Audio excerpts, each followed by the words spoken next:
¿Qué tal? Saludos, bendiciones. Bienvenido a un nuevo video más de Leyendo con el Dr. Luis. Nos correspondería la segunda parte del protocolo de diabetes, la normativa 081. Vamos por la sección 3, protocolo de tratamiento de la diabetes mellitus a nivel hospitalario en adultos. Bueno, sin más que agregar, empecemos. Objetivo: mejorar la calidad de atención de pacientes con diabetes mellitus a nivel hospitalario y contribuir a la reducción de la morbimortalidad por esta causa. Criterios de ingreso al hospital. 1. Diagnóstico reciente en niños. Este acápite se abordará en la sección 4. 2. Complicaciones metabólicas agudas que pongan en peligro la vida del paciente. Cetoacidosis diabética, estado hiperglicémico y prosmolar no cetónico, hipoglucemia, hipertrigliceridemia grave mayor de 1000 miligramos por decilitro. Control metabólico pobre y constante que necesite monitoreo cercano del paciente para determinar la etiología del problema del control y modificar la terapia de forma consecuente. Hiperglucemia asociada a depresión de volumen, hiperglucemia persistente y refractaria asociada a deterioro metabólico, hiperglucemia de ayuno mayor de 300 miligramos por decilitro, recurrente que es refractaria a manejo ambulatorio, episodios recurrentes de hipoglucemia severa menor de 50 a pesar de medidas de intervención, inestabilidad metabólica manifestada por oscilaciones entre hipoglucemia menor de 50 miligramos por decilitro e hiperglucemia de ayuno mayor de 300 miligramos por decilitro, cetoacidosis diabética recurrente sin episodios precipitantes de infección o trauma. Complicaciones crónicas severas de la diabetes que requieran tratamiento urgente e intensivo u otras condiciones graves no relacionadas a la diabetes que afecten significativamente su control o son complicadas por la diabetes. Pie diabético, dolor neuropático severo o difícil control de forma ambulatoria, insuficiencia arterial de miembros inferiores, accidente cerebrovascular, síndrome coronario agudo, insuficiencia renal crónica descompensada, neumonía, infección severa de las vías urinarias, infecciones de tejido blando, infecciones nosocomiales, choque por cualquier etiología. Cada una de las causas anteriores debe ser evaluada en el servicio de emergencia y de acuerdo a su gravedad o al nivel de resolución del hospital. Debe ser ingresado al servicio de medicina interna, referido para valoración o transferido a los hospitales con especialidades correspondientes al problema del paciente.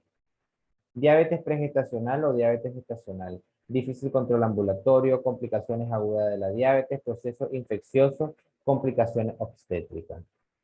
Diagnóstico y tratamiento de las complicaciones agudas. Objetivo: tratar la causa de su ingreso y determinar la condición actual del control metabólico y complicaciones existentes. Evaluación: debe seguirse de acuerdo a la cápita protocolo de atención para la evaluación y seguimiento del paciente con diabetes mellitus. Cetoacidosis. La cetoacidosis diabética es el estado final de una deficiencia relativa o absoluta de insulina, combinado con un aumento de las concentraciones de hormonas contrarreguladoras, glucagón, catecolaminas, cortisol, hormona del crecimiento, que generalmente ocurre en los pacientes con diabetes mellitus tipo 1, sin embargo, puede presentarse en niños, adolescentes y adultos con diabetes mellitus tipo 2. Puede ser el signo inicial de diabetes mellitus en el 15 al 25% de los casos. Los parámetros diagnósticos comprenden glucosa plasmática mayor de 250 miligramos por decilitro, con signos y síntomas característicos: deshidratación, shock, alteración de la conciencia, respiración acidótica, aliento cetónico, etc. Y pH arterial menor de 7.30, bicarbonato sérico menor de 15, cetonuria y o cetonemia. Los pacientes con diabetes mellitus tipo 2 pueden presentar acidosis menos severa y una tendencia a tener valores bajos iniciales de potasio en comparación con los diabetes mellitus tipo 1. En los últimos años se ha visto un incremento de casos en diabetes mellitus tipo 2, obesos con antecedentes familiares importantes de diabetes mellitus tipo 2 y una baja prevalencia de marcadores autoinmunes para la enfermedad. Esto se reporta como diabetes atípica o diabetes tipo 2 con tendencia a la cetosis. La mortalidad para la cetoacidosis diabética puede ser de 2% al 5%. En este esquema vemos rápidamente las que hablábamos de las hormonas contrarreguladoras. El glucagón y catecolamina hace que se aumente la lipólisis, por lo tanto aumento de ácido graso. Deficiencia de insulina hace que haya una proteólisis que aumenta aminoácidos. Además, haya una glucogenólisis, que esto va a aumentar la glucosa y las cetonas en sangre. A mayor cortisol aumenta la glucosa, por lo tanto vamos a tener una hipoglucemia, aumentamos la cetonemia y por lo tanto una acidosis con todo el mecanismo de contrarregulación. Causas desencadenantes. Infecciones respiratorias, urinarias y de tejido blando, 25 a 56%. Interrupción o reducción de la dosis acostumbrada de insulina hasta en 85% de los casos en latinos y afroamericanos. Pobre cumplimiento del tratamiento con hipoglucemiantes orales. Gastroenteritis, pancreatitis, 5%. Accidente cerebrovascular, hidroclorotiazida, beta bloqueadores, esteroides, difenilidantoína, mal funcionamiento de la bomba de infusión, drogas ilícitas, por ejemplo, cocaína. No se encuentra evento precipitante en el 20 a 30% de los pacientes. Combinación de varios factores descritos anteriormente. Cuadro clínico, síntomas: poliuria, polidipsia, náusea, vómito, anorexia, debilidad, visión borrosa, dolor abdominal.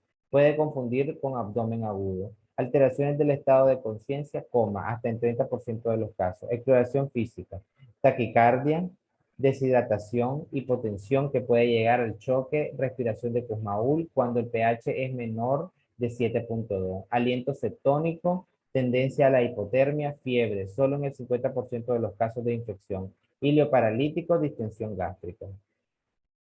Laboratorio. Solicitar glucemia, cetonemia, cetonuria, electrolitos séricos, nitrógeno de urea, creatinina, gases en sangre arterial. Valores esperados: hiperglucemia mayor de 300 miligramos por decilitro en niños y rango de 250 a 500 miligramos por decilitro en adultos. De todos los parámetros diagnósticos, la hiperglucemia es el más variable y no debe utilizarse para valorar la gravedad del cuadro. Existen condiciones en las que el paciente cursa con cetoacidosis, pero su glucosa se encuentra en valores normales, hasta en el 18% de los casos. Embarazada, personas con insuficiencia hepática y alcohólicos. Bicarbonato mayor de 15 en niños y mayor de 18 en adultos. pH menor de 7.3 en niños y 7.2 en adultos. Brecha aniónica mayor de 20. Cetonuria, déficit de sodio, hasta en 2/3 de los casos, sobre la base de 100 miligramos por decilitro de glucosa. El sodio disminuye a 1.6 miliequivalentes por litro por cada aumento de 100 miligramos por decilitro. Ejemplo, paciente con 300 miligramos por decilitro de glucosa. Los valores de sodio deberían disminuir 3.2 miliequivalentes por litro.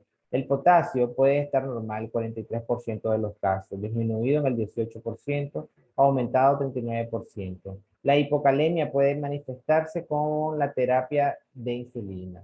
Pueden cursar con déficit de magnesio, fósforo y agua. Leucocitosis, que puede ser secundaria a hemoconcentración. Cetosis o infección. Valores menor de 25.000 sugieren ausencia de infección bacteriana. Puede presentar hiperosmolaridad, hiperamilasemia hasta en el 70% de los casos. Esto último es debido a hipertonicidad e hipoperfusión visceral. Parámetros diagnósticos de cetoacidosis diabética y estado hiperosmolar. Glucosa mayor de 250, leve. En moderada la encontramos mayor de 250, en la severa mayor de 250. Si encontramos mayor de 600, es un estado hiperosmolar no cetónico. Bicarbonato en la cetoacidosis diabética leve la encontramos entre 15 y 18, moderada entre 10 a 15 y severa menor de 10. Mayor de 15 vamos a tenerla en el estado hiperosmolar no cetónico. Cetonuria leve poca, moderada moderada, severa mucha, estado hiperosmolar no cetóxico poca. Cetonemia leve poca, moderada moderada, severa mucha, cetonemia en el estado hiperosmolar no cetóxico poco. Osmolaridad sérica efectiva, millimol por kilo, en la leve variable, moderada variable, severa variable, en el estado hiperosmolar no cetóxico mayor de 320. Brecha aniónica en la leve mayor de 10, moderada mayor de 12, severa mayor de 12, en estado hiperosmolar no cetóxico mayor de 12. Estado de conciencia leve alerta, moderado alerta somnoliento, severa estupor y coma. Estado hiperosmolar no cetóxico, estupor y coma. Se deben investigar infecciones, infarto de miocardio, embarazo, ya que en muchas ocasiones no hay evidencia de esta condición en la evaluación inicial. Diagnóstico diferencial, estado hiperglucémico, estado hiperosmolar no cetóxico, hiperglucemia por estrés, estado cetóxico, cetosis del ayuno, cetoacidosis alcohólica, hipoglucemia cetóxica. Otros estados de acidosis metabólica, acidosis láctica, acidosis hiperclorémica, intoxicación, salicilato, metanol, uremia. Tratamiento, medidas generales. Mantener vía aérea permeable, oxígeno según necesidades y criterio médico. Vía venosa, 1 o 2. Catéter de presión venosa central en ancianos y cardiópatas. Sonda Foley en caso de vejiga neurogénica. Oliguria persistente, choque hipovolémico o inconsciencia. Sonda nasogástrica en caso de distensión gástrica, oclusión intestinal, pancreatitis y en pacientes con alteración del estado neurológico. Iniciar líquidos intravenosos con solución salina normal al 0.9, 1 a 2 litros en la primera hora para corregir hipoperfusión y hipotensión. Luego 500 ml por hora hasta que el paciente esté hemodinámicamente estable. Cuando se logra restablecer la hemodinamia y se detecte un sodio mayor de 150 miliequivalentes por litro, se puede cambiar la solución al 0.45 a dosis de 250 ml por hora para la reposición del déficit de líquido. Tratamiento de la causa precipitante. Realizar un control horario que debe estar registrado en el expediente de signos vitales, eliminado, principalmente diuresis, parámetros ventilatorios en caso de ventilación mecánica, glucemia, electrolitos séricos, gases arteriales, dosis de insulina, balance hidromineral, estado de conciencia. Reposición de volumen. La hidratación por sí misma disminuye la hiperglucemia, aumenta la excreción renal de glucosa, restablece la perfusión renal y disminuye las hormonas contrarreguladoras. Las pérdidas promedio de agua son de 70 a 100 mililitros kilo y las de sodio son de 7 a 10 mil equivalentes por kilo. Se debe reponer la mitad del déficit calculado en las primeras 8 horas y el resto en las siguientes 16 horas. Ejemplo, paciente de 70 kilos, la pérdida de agua cálculo en base a 70 mililitros kilo es de 4.900 mililitros. Se le debe administrar 2.450 en las primeras 8 horas y luego 2.450 ml en las siguientes 16 horas. También se puede calcular el déficit de agua con de la siguiente manera, cuando dispongamos resultados de electrolitos. Calcular el agua corporal total.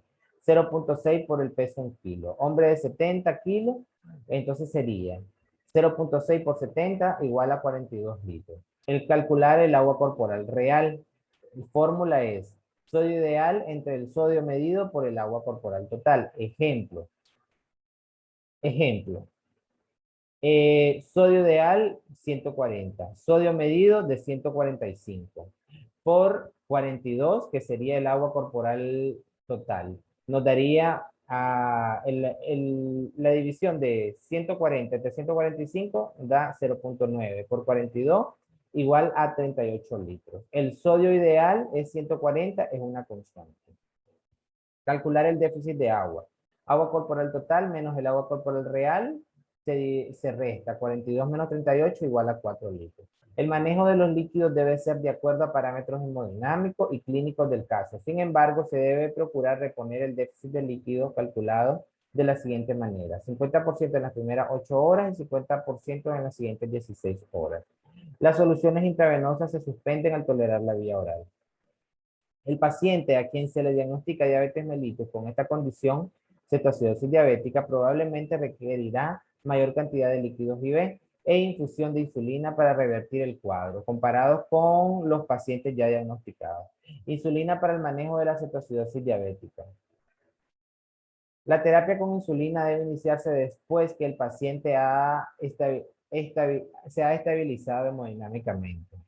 No debe iniciarse en pacientes con hipotensión, colapso vascular por desvío rápido del líquido hacia el espacio intercelular e hipocalemia, movimientos de potasio hacia el compartimiento intercelular, empeora la hipocalemia. Existen dos métodos para la aplicación de insulina, infusión intravenosa continua y bolo intravenoso. Infusión intravenosa continua. Se recomienda iniciar con un bolo intravenoso de insulina regular de 0.15 unidades por kilo, hombre de 70 kilos de peso, 10 unidades. Y luego continuar con una infusión continua de 0.1 unidades por kilo hora. Hombre de 70 kilos, 7 unidades hora. La infusión se prepara 500 ml de solución salina y se le agregan 100 unidades de insulina rápida. Es necesario desechar los primeros 50 ml de solución para permitir que la insulina se adhiera a las paredes del equipo. Con bomba de infusión se programará la cantidad a pasar. Hombre de 70 kilos, 7 unidades hora, igual a 35 ml hora. Si no se cuenta con bomba de infusión, se puede utilizar microgotero. En este caso, se puede pasar a la siguiente velocidad y concentración. Microgotas por minuto, unidades por hora. 5 microgotas por minuto igual a 1 unidad por hora. 10 microgotas por minuto igual a 2 unidades por hora. 15 microgotas por minuto igual a 3 unidades hora. 20 microgotas por minuto igual a 4 unidades hora, 25 microgotas por minuto igual a 5 unidades hora, 30 microgotas por minuto igual a 6 unidades hora, y así, aumentamos 5 microgotas por minuto y equivale a sumar más de una unidad de insulina por hora. Y aquí nos dice 35,7, 48, 45,9, 50,10. La glucemia debe valorarse cada hora y el objetivo es que la glucosa disminuya a 50-75 ml por hora. Si no se cumple con lo anterior, se debe duplicar el goteo de la infusión cada hora hasta que se llegue a este objetivo. Si a pesar de lo anterior no se alcanza este objetivo, se debe considerar una inadecuada reposición del déficit de líquido o desarrollo de insuficiencia renal. Una vez que la glucemia alcanza una concentración de 250 a 300 miligramos por decilitro, hay que administrar glucosa a razón de 5 a 10 gramos hora, como infusión separada o combinadas con solución salina. Recordar que el no administrar glucosa provoca que la acidosis se perpetúe, ya que genera cuerpos cetónicos por ayuno. Los criterios de resolución de la cetoacidosis diabética son glucosa menor de 200, bicarbonato mayor o igual de 18 miliequivalentes litro, pH venoso mayor de 7,3. pH venoso se correlaciona bien con el arterial. Mejoría de los parámetros clínicos. Esto se puede alcanzar con un promedio de 7 horas de insulinoterapia. Cuando se alcanza la compensación, se debe continuar con insulina subcutánea. Si el paciente ya está comiendo un esquema multidosis con insulina intermedia e insulina regular, es lo más apropiado. Es más fácil hacer estas transiciones antes del desayuno o antes de la cena. Los pacientes conocidos como diabéticos pueden recibir la misma cantidad y el mismo régimen de insulina que usaban previo al episodio de la cetoacidosis diabética. Los pacientes con diagnóstico reciente pueden tener una dosis inicial de 0,6 unidades kilo, de los cuales 2/3 deberán administrarse por la mañana y 1/3 por la tarde. La duración del tratamiento con insulina para resolver la cetoacidosis en diabetes mellitus tipo 1 y en diabetes mellitus tipo 2 puede ser similar. Sin embargo, los diabetes mellitus tipo 2 pueden requerir más tiempo por retardo en el diagnóstico de esta condición. Bolos intravenosos. Se aplica 0,1 unidades kilo hora. La glucemia disminuye un promedio de 35 a 50 mililitros hora. En caso de que no sea así, se duplica la dosis cada hora hasta alcanzar el descenso deseado. Luego que la glucemia llega a 250 miligramos por decilitro, se procede de la misma forma que con la infusión continua de insulina. Bolo subcutáneo. En caso de cetoacidosis diabética leve, puede utilizarse bolos subcutáneos o intramusculares cada hora. El paciente debe recibir una dosis inicial de 0,4 a 0,6 unidades kilo, la mitad IV y la otra mitad subcutánea o intramuscular. Ejemplo, hombre de 70 kilos, bolo a 0,4 por 70, 28 unidades, de las cuales 14 unidades serán IV y la otra 14 serán subcutáneas o intramuscular. Luego de este bolo inicial se deben aplicar otros a razón de 0,1 unidades kilo por hora subcutánea o intramuscular. Corrección de los electrolitos séricos. Potasio. El desarrollo de hipocalemia es la condición que más pone en peligro la vida del paciente durante el tratamiento de la cetoacidosis diabética. Para prevenir hipocalemia, se recomienda reponer potasio una vez que las concentraciones séricas caen debajo de 5,5 miliequivalentes litros. Antes de administrar potasio, el paciente debe haber miccionado. El objetivo es mantener potasio sérico entre 4 y 5 miliequivalentes litros. Y esto se puede lograr administrando 20 a 30 miliequivalentes litros de potasio en cada litro de solución intravenosa. Si el potasio inicial es menor de 3,3 miliequivalentes litros, no iniciar infusión de insulina y administrar 40 miliequivalentes en la primera hora y luego 20 a 30 miliequivalentes horas para mantener potasio entre 4 y 5 miliequivalentes litros. Si el potasio esférico es mayor o igual a 3.3 miliequivalentes litros, pero menor de 5 miliequivalentes litros, administrar de 20 a 30 miliequivalentes en cada solución de líquidos intravenosos para mantener potasio entre 4 a 5 miliequivalentes litros. Si el potasio es mayor de 5 miliequivalentes litros, no administrar potasio y evaluar cada 2 horas. La presencia de hipercalemia se puede monitorear con el electrocardiograma con los siguientes criterios. 5.5 a 6.5 miliequivalentes litros, ondas T altas y picudas. 6.5 a 7.5 miliequivalentes litros, pérdida de la onda P. De 7 a 8 miliequivalentes litros, ensanchamiento del complejo QRS. De 8 a 10 miliequivalentes litros, sin onda asistólica. Fosfato. El fosfato puede estar normal o aumentado inicialmente. El déficit puede aparecer en el transcurso de la terapia para la cetocidosis diabética y puede ser de 1 a 1.5 milimol kilo. Las concentraciones de fosfato pueden disminuir con la terapia insulínica. No se han demostrado los efectos benéficos de la reposición de fosfato en la cetocidosis diabética. La reposición de fosfato puede estar indicada para evitar disfunción cardíaca, debilidad muscular y depresión respiratoria. Su administración sin control adecuado puede provocar hipocalcemia severa sin evidencia de tetanio. Cuando la reposición de fosfato sea indicada menos de 1 gramo por decilitro, se puede añadir 20 a 30 miliequivalentes litros de fosfato de potasio. Magnesio. Las concentraciones de magnesio disminuyen con el manejo de cetoacidosis diabética, por lo que se debe monitorizar y reponer en caso necesario una ampolla de sulfato de magnesio cada 24 horas. Bicarbonato. El uso de bicarbonato en la cetoacidosis diabética permanece controversial. A pH mayor de 7, al restablecer la actividad de la insulina, se bloquea la lipólisis y la acidosis se puede resolver sin administrar bicarbonato. No hay evidencia suficiente que demuestre los beneficios de bicarbonato en la cetoacidosis diabética con pH entre 6.9 y 7.1.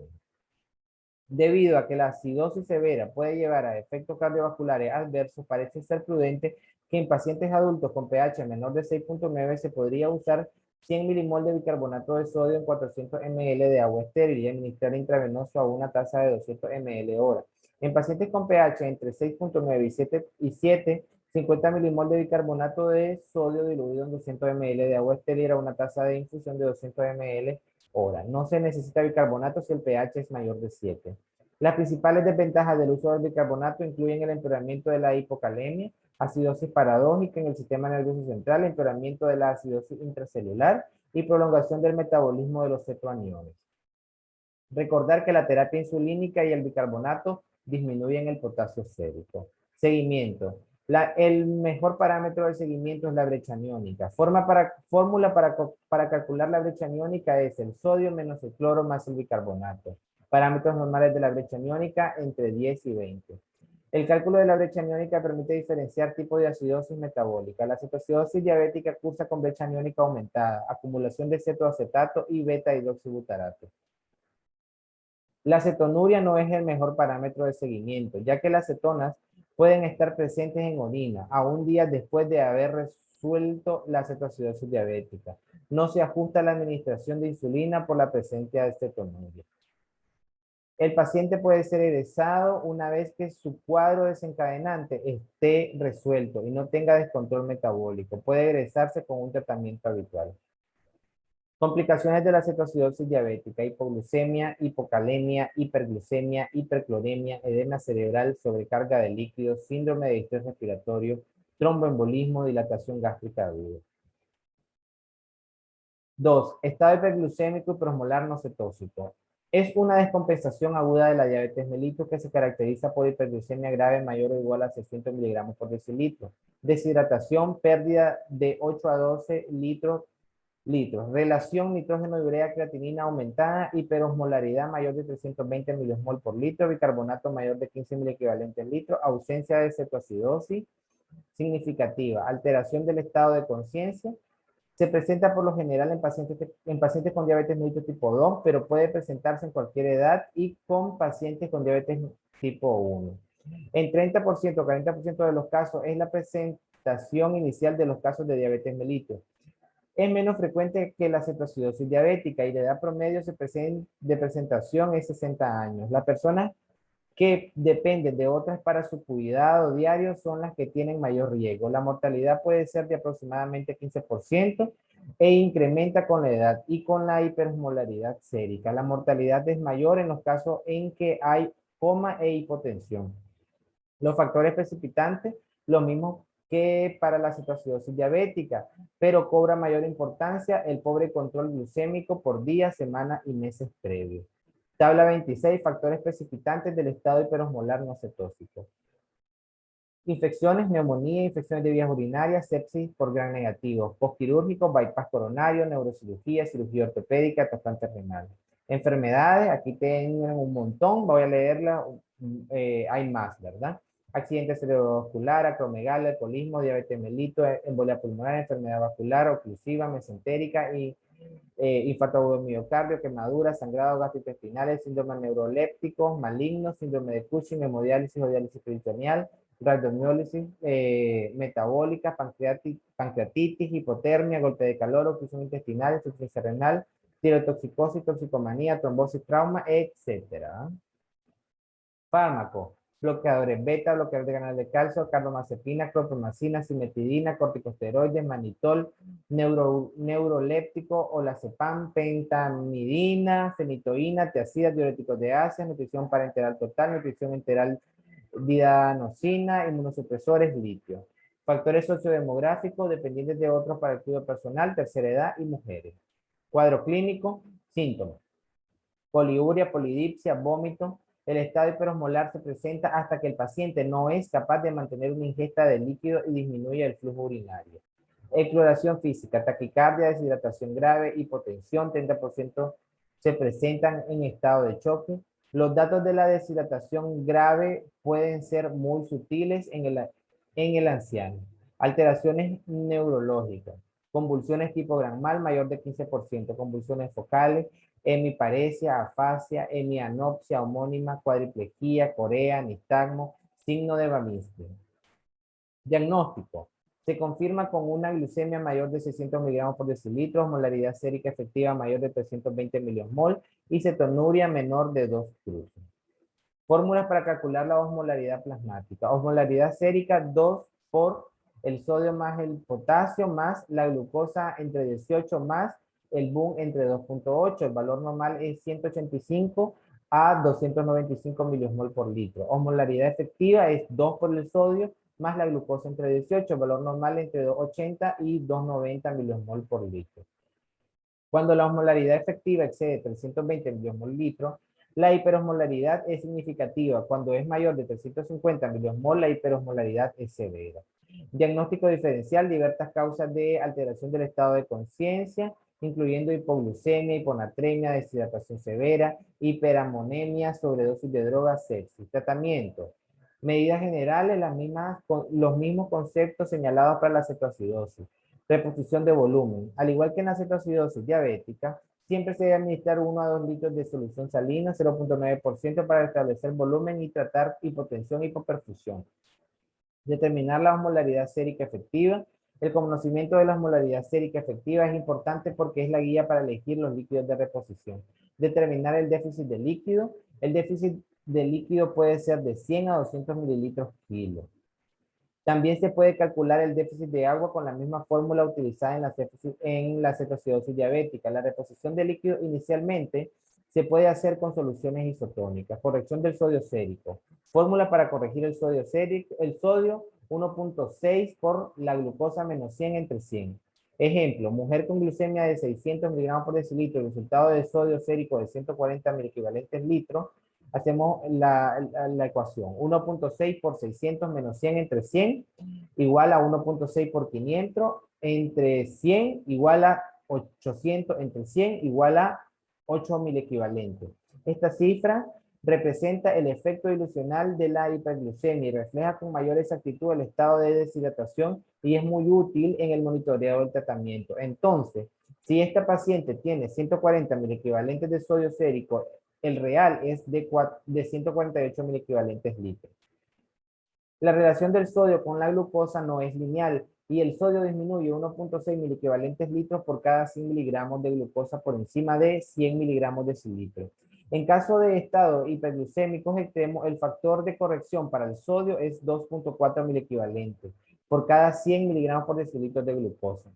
Cálculo de la osmolaridad sérica. Osmolaridad efectiva 2 por el sodio más la glucosa entre 18. Valor normal 280 a 290 milimol litro.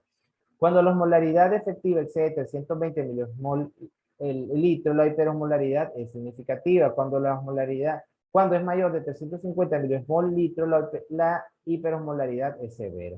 Ejemplo, hombre de 70 kilos con glucemia de 600 miligramos de decilitro y resultado de sodio sérico 140 miliequivalentes litros. 2 por 140 más 100 más 600 entre 18 igual a 280 más 33.33 igual a 313.33. La osmolaridad en este paciente está aumentada y requiere reposición con líquido hipotónico. Si la osmolaridad sérica efectiva 320, 330 o el sodio corregido está disminuido, entonces se puede continuar con solución salina 0.9%.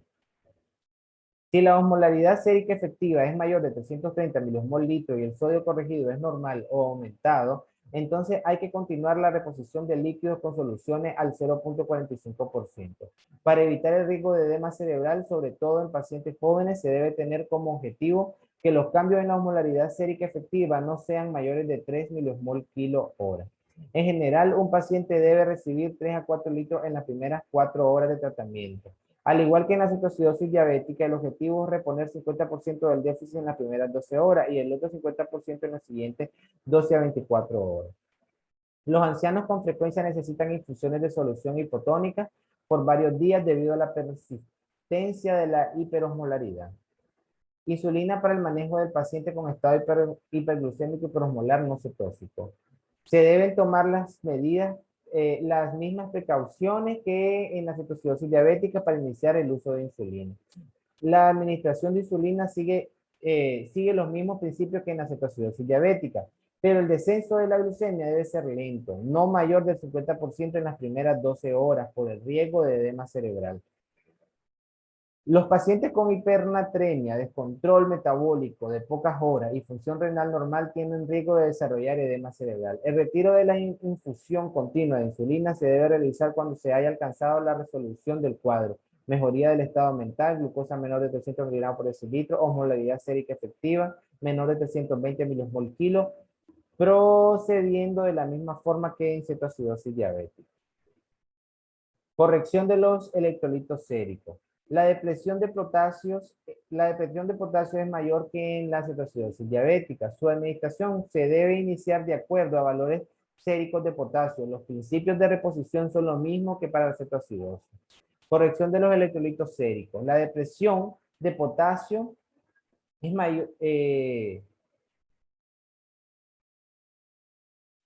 Corrección de los electrolitos séricos. La depresión de potasio es mayor que en la cetoacidosis diabética. Su administración se debe iniciar de acuerdo a valores séricos de potasio.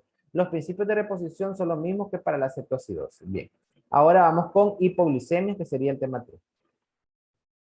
Hipoglucemia es una complicación derivada del tratamiento para la diabetes que usualmente se presenta en pacientes con complicaciones crónicas, neuropatía autonómica y nefropatía diabética.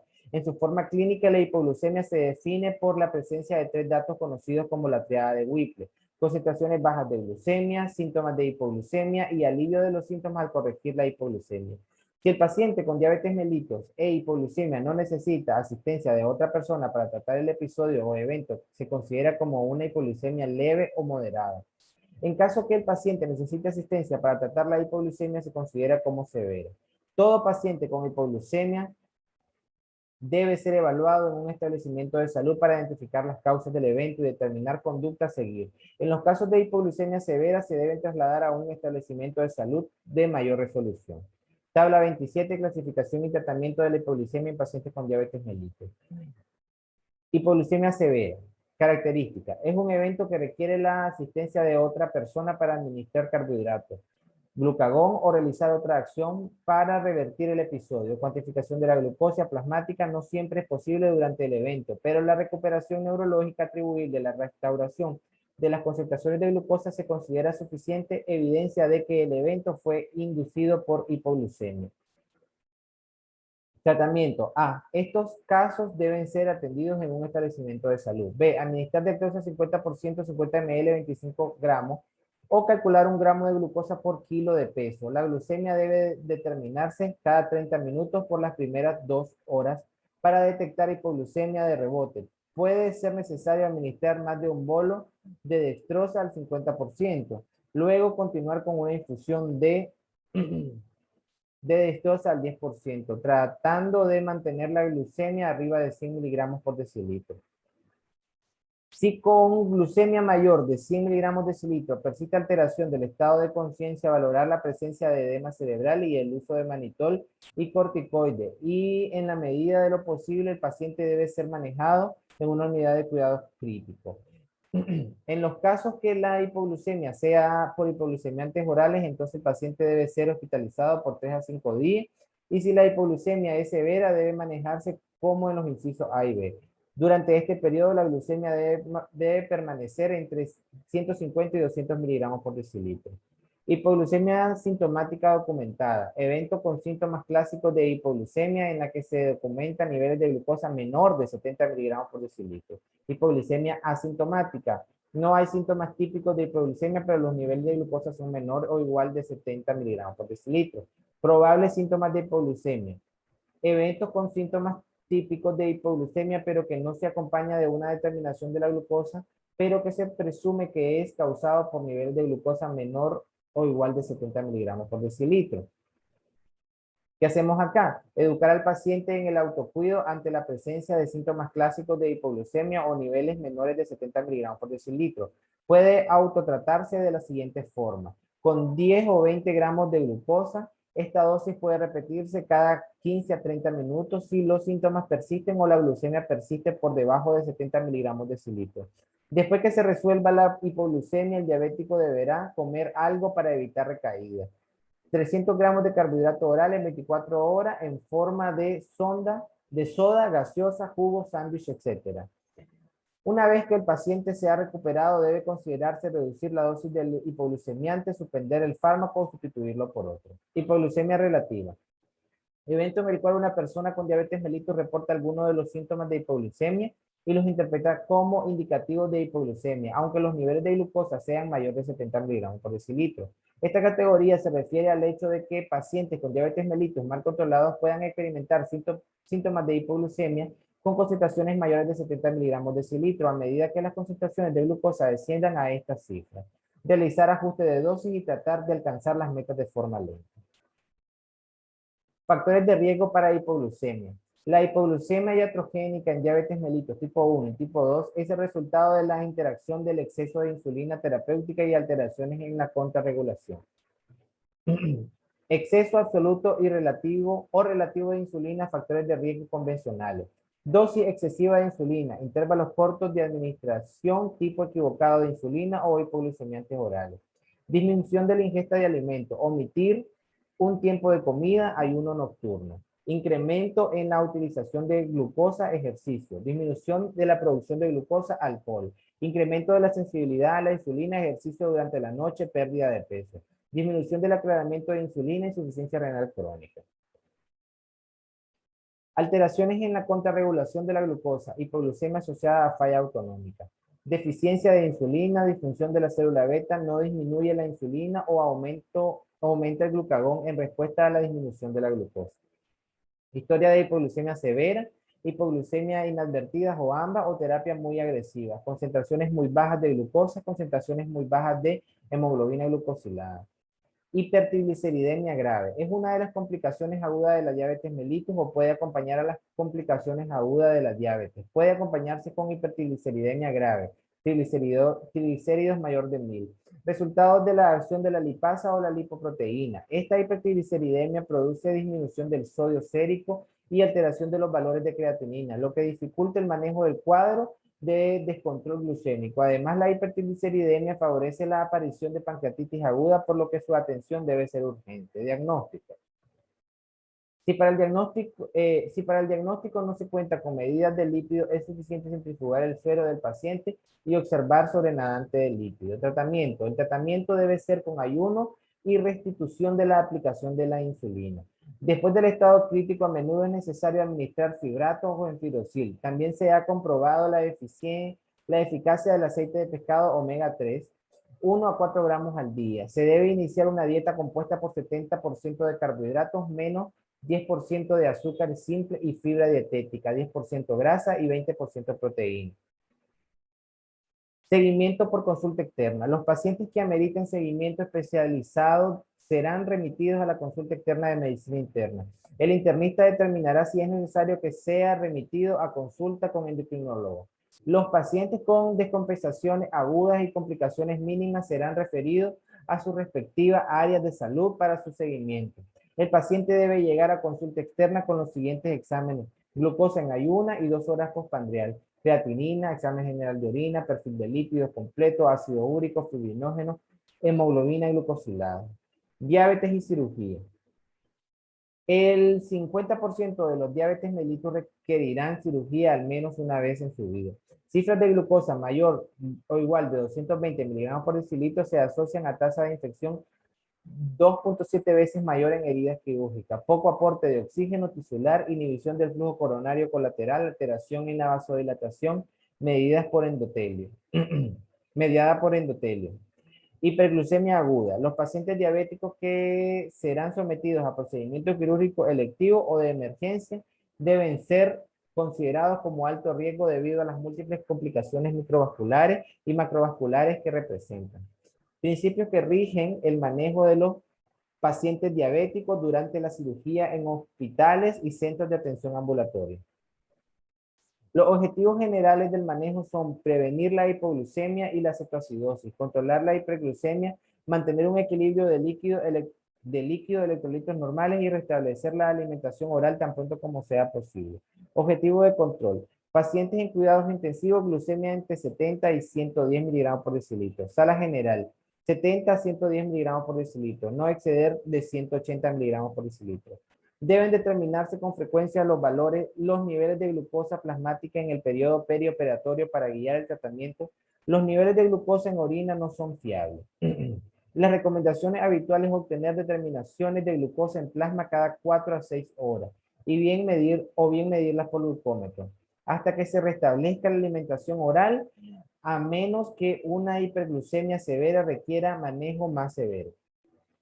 Es preferible tener hiperglucemia leve que hipoglucemia, especialmente durante la cirugía. La dosis de insulina se determina de acuerdo a los niveles plasmáticos de glucosa del paciente antes, durante y después de la cirugía. Y en el caso del paciente que recibe insulina según los requerimientos habituales. Debe utilizarse insulina humana para los pacientes que no son tratados con insulina debido a que es menos antigénica. Se debe programar la cirugía en la mañana temprano si es posible. La diabetes tiene efectos adversos debido a la enfermedad micro y macrovascular y la susceptibilidad a las infecciones que ocasionan un retraso en la curación, sepsis y apertura de heridas. El deterioro de las heridas tiene lugar en el 5% al 10% de los casos y el riesgo de infección en 5 veces mayor en los pacientes diabéticos. Estos problemas pueden empeorar si se añaden problemas metabólicos y si el control de la glucemia no es bueno. En el individuo diabético sometido a estrés quirúrgico, a la deficiencia de insulina o a la resistencia a su acción, se agregan al incremento en los niveles de hormonas contrarreguladoras. Ello tiene como consecuencia aumento en la producción hepática de glucosa, proteólisis, lipólisis, cetogénesis y disminución en la utilización de glucosa. Existe susceptibilidad a la hiperglucemia, cetoacidosis, deshidratación e hiperosmolaridad, sobre todo en diabetes mellitus tipo 1. Valoración preoperatoria. El sujeto diabético que va a ser intervenido quirúrgicamente debe encontrarse en el mejor control metabólico posible para tratar de minorizar los efectos negativos que tendrá en estrés. Se recomienda que ingrese al menos 24 horas antes del evento quirúrgico para tratar de mejorar en lo posible el control metabólico y realizar una evaluación preoperatoria lo más completa posible. No existe un método diseñado para evaluar el riesgo quirúrgico del paciente diabético. Los sistemas que en la actualidad se utilizan para evaluar el riesgo quirúrgico no evalúan de manera adecuada al enfermo diabético, ya que no toman en cuenta la presencia de complicaciones micro y macrovasculares ni de alteraciones metabólicas que forman parte del cuadro clínico. Además, hay que recordar que ahora la diabetes ya no se considera un factor de riesgo, sino un equivalente de enfermedad cardiovascular. En este caso, en este contexto, es importante dirigir la valoración preoperatoria en el enfermo diabético hacia dos aspectos sumamente importantes, el metabólico y la presencia de complicaciones crónicas. Se debe realizar los siguientes exámenes: grado de control metabólico, glucosa de ayuna y postprandial, hemoglobina glucosilada. Investigación de complicaciones crónicas, creatinina sérica, electrolito sérico, albúmina en orina de 24 horas. Prueba para investigar la presencia de neuropatía autonómica, insuficiencia vascular periférica, cardiopatía isquémica, insuficiencia cardíaca, arritmia, electrocardiograma y radiografía de tórax. En casos seleccionados, solicitar ecocardiograma y o prueba de esfuerzo. Abordaje multidisciplinario en casos complicados con cardiólogo, endocrinólogo, anestesiólogo y cirujano. En el transoperatorio, no hay un método absoluto que en forma exacta indique la dosis de insulina que un enfermo diabético requiere durante el evento quirúrgico. Es importante el juicio clínico para realizar los ajustes que requiere el protocolo. Cirugía menor, con anestesia local regional. Es preferible la anestesia general siempre que sea posible. No se necesitan cambios especiales en el manejo de la diabetes a menos que se requieran ayuno preoperatorio, en cuyo caso la dosis matutina de insulina o del agente hipoglucemiante oral se pospone hasta que se reanude la alimentación en el posoperatorio. La glucosa en sangre se comprueba en el pre y posoperatorio. Pueden requerirse pequeños ajustes de la dosis del medicamento que se está utilizando en el posoperatorio en función de los niveles de la glucosa. Cirugía con anestesia general. Pacientes tratados con hipoglucemiantes orales. El hipoglucemiante oral se omite en el preoperatorio. Se comprueba la glucemia en el preoperatorio y se inicia infusión glucosada solo si la concentración se encuentra debajo de 90 miligramos por decilitro. En el posoperatorio pueden requerirse insulina durante las 24 a 48 horas si la glucosa en sangre se mantiene persistentemente por arriba de 180 miligramos por decilitro. 10 a 15 unidades una o dos veces al día de insulina intermedia pueden ser una dosis adecuada, pero si no es eficaz, puede necesitarse de 6 a 8 unidades de insulina rápida cada 6 horas. Esto se combina con infusión de dextrosa al 5% hasta que el paciente pueda comer y beber con normalidad. Los agentes hipoglucemiantes orales se reanudan cuando el control de la glucosa es estable. Pacientes tratados con insulina. Programar la cirugía a hora temprana en la mañana si es posible. Indicar el ayuno desde la medianoche en caso de intervención quirúrgica por la mañana. Si es inevitable que la operación sea por la tarde, dar un desayuno ligero con un tercio de la dosis habitual de insulina intermedia. Disponer la administración intravenosa de dextrosa al 5% o solución mixta 1000 ml cada 8 a 12 horas. En el preoperatorio, la inyección intravenosa de insulina puede administrarse cuando el paciente esté bajo anestesia y continuar hasta que se reanude la alimentación oral en el postoperatorio. Se puede administrar insulina rápida por infusión intravenosa o por vía subcutánea en función de la duración de la cirugía. Las instalaciones disponibles en el hospital y la facilidad de control de la glucosa en sangre. No debe emplearse solución Harman, ya que en el manejo inadecuado del lactato en las personas diabéticas puede provocar hiperglucemia. Cuando se reanuda la alimentación oral, la infusión de la solución glucosada se interrumpe y se reanuda el régimen habitual de manejo del paciente, si previamente ha sido satisfactorio. Cirugía electiva. En pacientes con diabetes mellitus tipo 2, se recomienda el uso de insulina cuando la glucemia sea mayor de 180 miligramos por decilitro y se prevé la duración de la cirugía será más de 2 horas. Cirugía ambulatoria. El diabético tipo 2 tratado con dieta y que tiene un buen control no requiere tratamiento especial antes o después de la cirugía. Si utiliza hipoglucemiantes oral o la glucosa de ayuna es menor de 140 miligramos por decilitro, el medicamento puede ser administrado por la mañana y se recomendará infundir glucosa a 10 gramos hora durante el evento quirúrgico y determinar la glucemia cada hora si es posible. Si el paciente tiene una glucemia mayor o igual de 200 miligramos por decilitro, se recomienda utilizar insulina por las siguientes razones. Glucemia mayor de 200 miligramos por decilitro que tiende a empeorar la deficiencia importante en la secreción de insulina. El umbral renal de la glucosa es aproximadamente 180 miligramos de cilitro. En los individuos con función renal normal, si los niveles de glucosa exceden esta cifra, ocurren diuresis osmótica o pérdida de agua y electrolitos. Si la glucemia mayor de 200 miligramos de cilitro, existe alteración en los procesos de cicatrización y función fagocitaria de los leucocitos. Cirugía de emergencia. Algunos puntos importantes en el manejo de la cirugía de urgencia en diabetes mellitus son medición de la glucemia, urea, electrolitos, TP, TPT y citología hemática. Buscar datos clínicos de cetoacidosis, realizar gasometría arterial y medición de cetonubia. Valorar uso de infusión de insulina. En caso de existir cetoacidosis, retrasar a lo posible la intervención hasta obtener control metabólico. Medir glucemia cada hora y potasio cada 4 horas. Iniciar antibióticos en caso necesario. Los pacientes que padecen de neuropatía autonómica diabética presentan problemas especiales durante la anestesia. La gastroparesia puede provocar un estómago lleno a pesar del ayuno y se deben llevar a cabo precauciones adicionales para evitar la regurgitación y la posible broncoaspiración. La afección de los nervios simpáticos pueden abolir la respuesta vasoconstrictora a las reducciones del gasto cardíaco, que siguen a la inducción de la anestesia, que pueden exacerbarse por ventilación con presión positiva o la hemorragia. La afección del vago del sistema cardíaco conductor puede causar problemas. La hipotensión postural y las arritmias son indicaciones de un riesgo adicional. Postoperatorio. No existe una norma específica para el cuidado postoperatorio del paciente diabético. En las primeras 6 a 8 horas del postoperatorio se debe realizar determinación de glucemia capilar cada hora a cada 2 horas. Vigilar la presencia de cetonas en orina, sobre todo en el diabético insulino dependiente. En el paciente con diabetes mellitus tipo 2 y de edad avanzada se sugiere la realización de electrocardiograma en las primeras horas del postoperatorio para descartar la presencia de cardiopatía isquémica silente. En cuanto sea posible, se debe reiniciar la vía oral. Se debe valorar la utilización de insulina de acuerdo a requerimientos. Después de los primeros 3 días se debe considerar la posibilidad de reiniciar los hipoglucemiantes orales.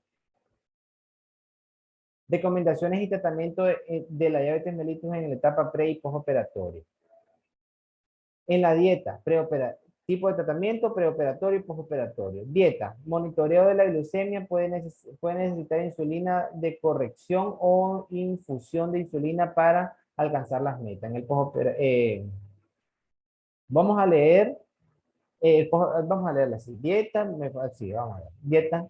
Ok, en el postoperatorio, monitoreo de glucemia, usar dosis de insulina de corrección inicialmente si la glucemia es mayor que las metas. Puede egresarse con hipoglucemiantes orales. Metformina, en el preoperatorio, no administrar a partir del día de la cirugía. En el postoperatorio, de comenzar cuando se reinicie la vía oral, pero no antes de 48 horas postquirúrgico. El paciente debe estar con función renal y hepática normal y sin riesgo de hipoxia y acidosis láctica. Recordar eventos adversos, náuseas, vómitos y flatulencias, diarrea. Iazolinendiona, no administrar a partir del día de la cirugía. Recomenzar cuando se establezca vía oral, no reiniciar si hay retención de líquido o hay sobrecarga de volumen. No usar en insuficiencia cardíaca congestiva o insuficiencia hepática. Sulfonilurea y miglitanida. No administrar 24 horas antes o el mismo día de la cirugía. Reiniciar después que el paciente tenga vía oral estable. Recordar riesgo importante de hipoglucemia. Meglitinida. No administrar 24 horas antes o el mismo día de la cirugía. Hipoglucemia es menos común y menos intenso. Reiniciar con ingesta oral estable. Inhibidores de la alfa-glucosidasa. Suspender el día de la cirugía. El postoperatorio, reiniciar con vía oral estable. Recordar efectos adversos gastrointestinales. Sección 4, protocolo de tratamiento de prediabetes y diabetes en niños. La diabetes mellitus en la infancia y adolescencia es una de las enfermedades crónicas más frecuentes, compleja y heterogénea. En su forma de presentación, la clasificación y criterios diagnósticos, incluyendo la prediabetes, son los mismos que los utilizados en el adulto. Sin embargo, la diabetes neonatal, que constituye una particularidad pediátrica muy importante, no se ha descrito en esta clasificación, por lo que hará una mención en este documento.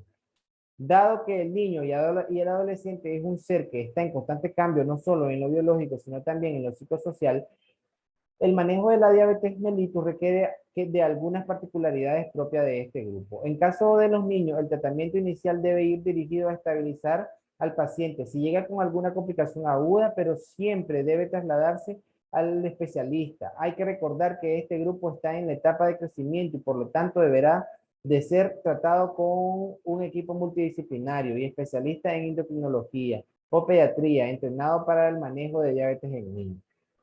El objetivo del tratamiento de la diabetes en pediatría es optimizar el control metabólico, optimizar los aspectos psicosociales, promover el desarrollo y crecimiento normal, individualizar los planes y cuidados de tratamiento de acuerdo a las necesidades del niño o adolescente.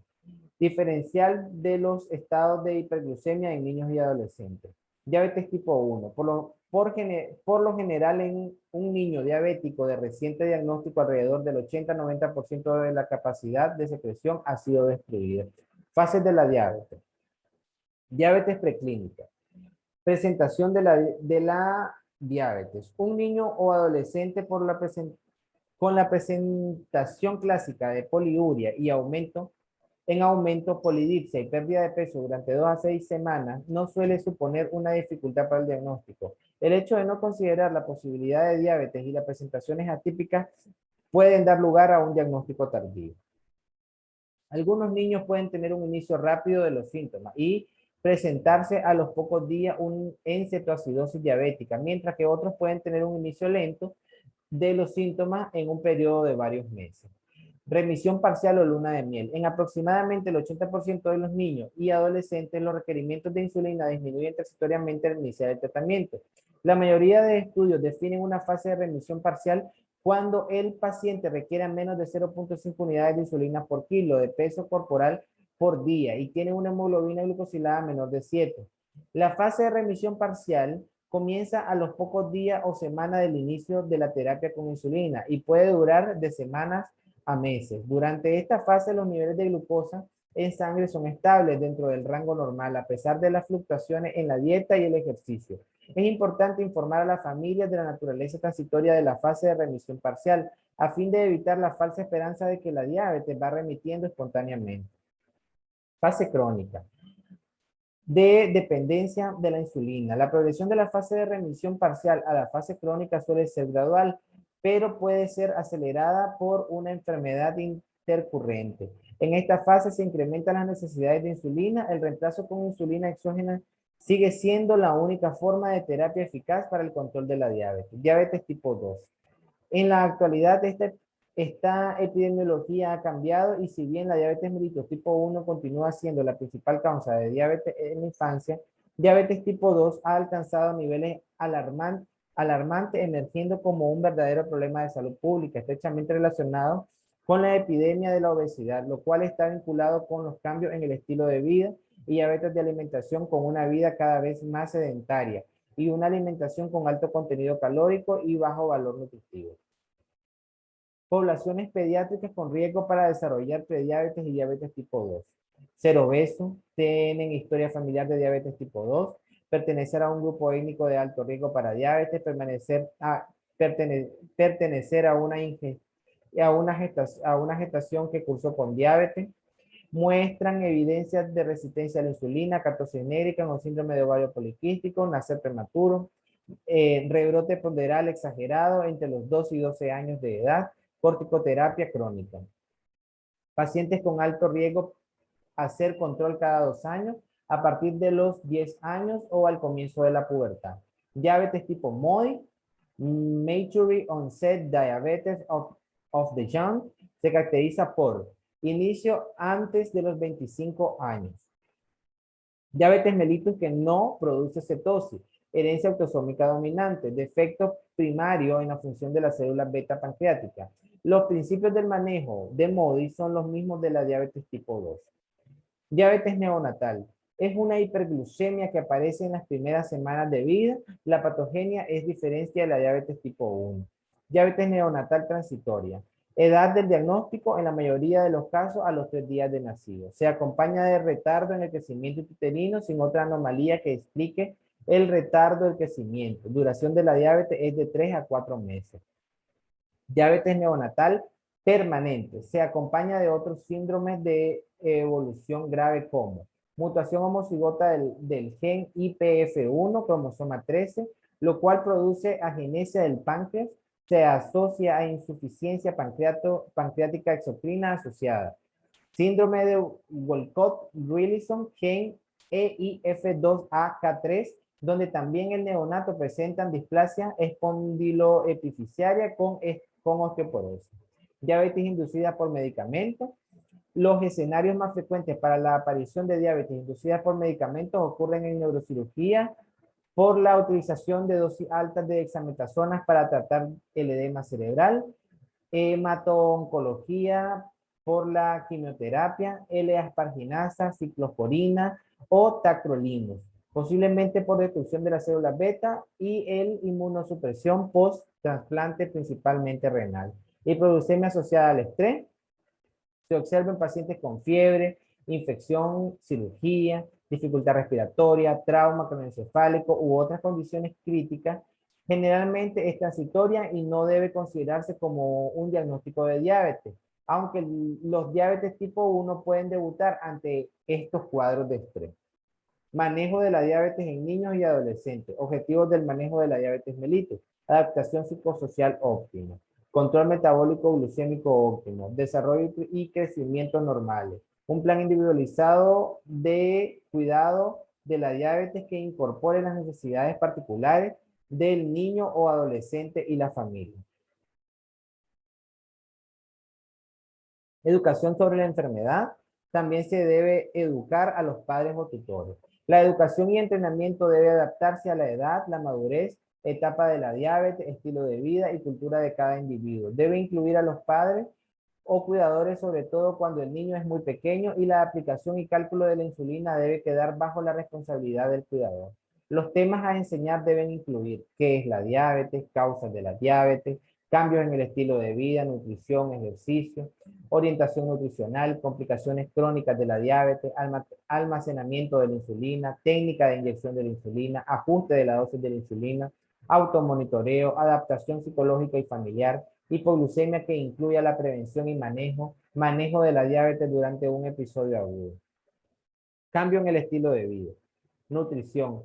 Constituye un componente fundamental en el tratamiento de la diabetes. Existen pocos estudios a largo plazo para apoyar las recomendaciones dietéticas en niños. No hay investigaciones sobre los requerimientos de nutrientes para los niños y adolescentes con diabetes. Por lo tanto, las recomendaciones de nutrientes se basan en las necesidades de todos los niños y adolescentes sanos. El plan de alimentación recomendado debería considerar el apetito usual del niño y su patrón de ingesta de alimentos. Algunas modificaciones a la ingesta habitual pueden ser necesarias para reducir la ingesta de grasas saturadas y azúcares, así como la distribución uniforme de los carbohidratos a lo largo de las comidas regulares.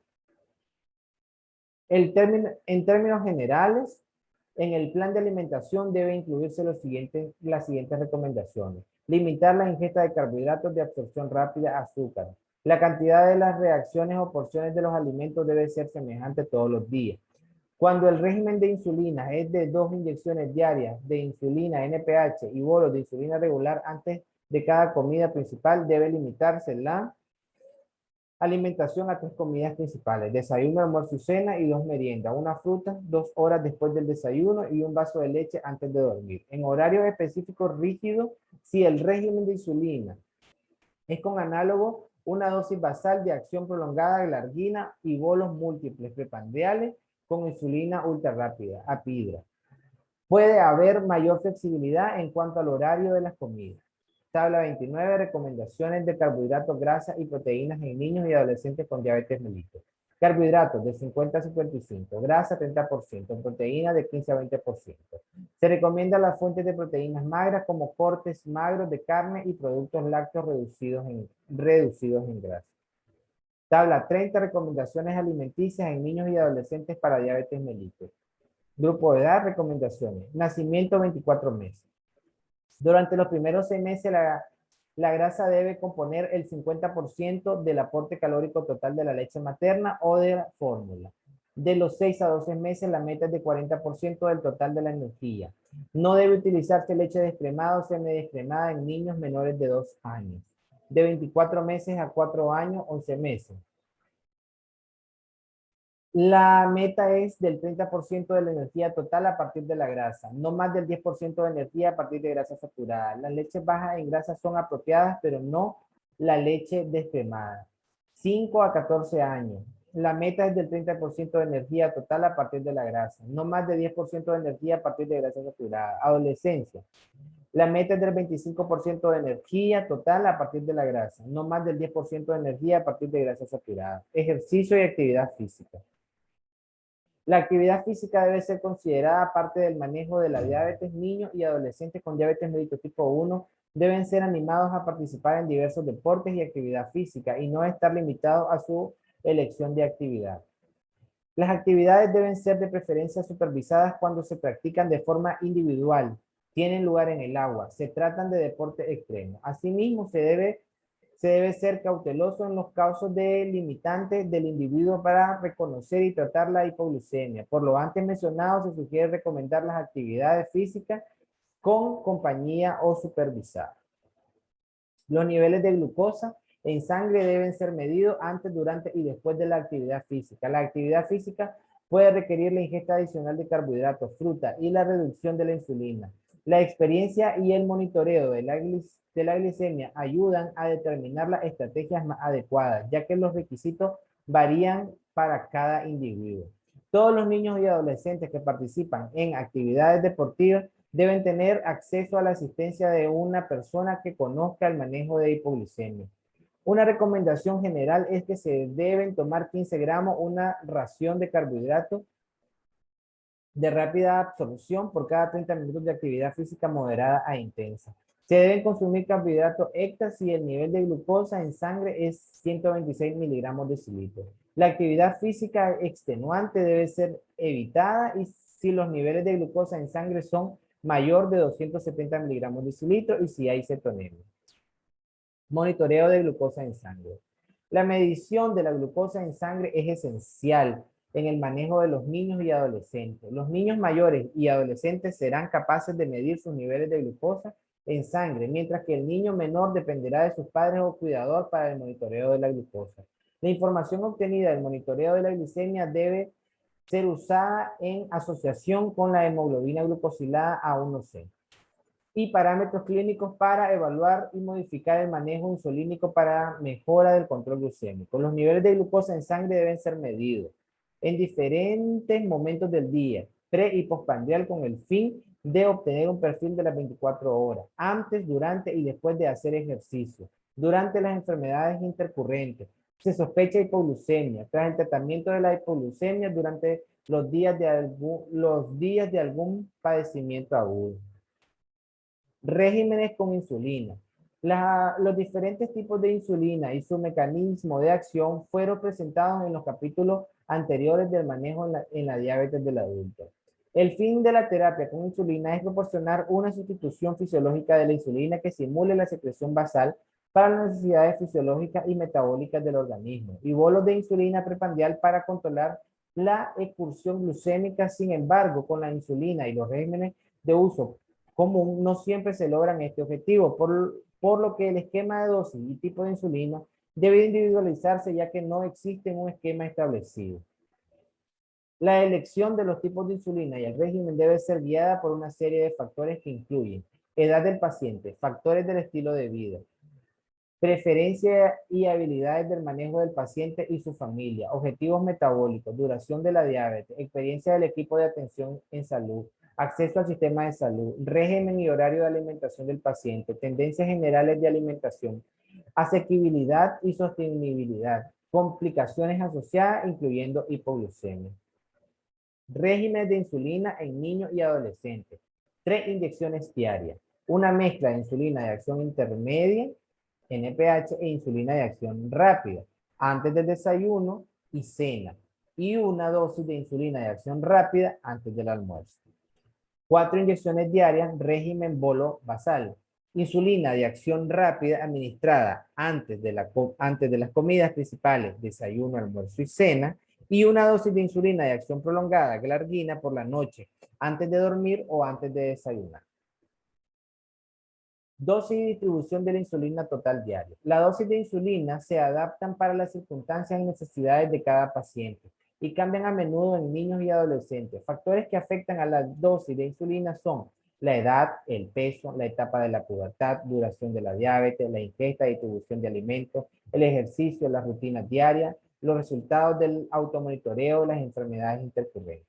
Dosis inicial, 0.5 unidades kilodía y ajustar según control metabólico. Niños preadolescentes, después de la remisión parcial, 0.7 a 1 unidades kilodía.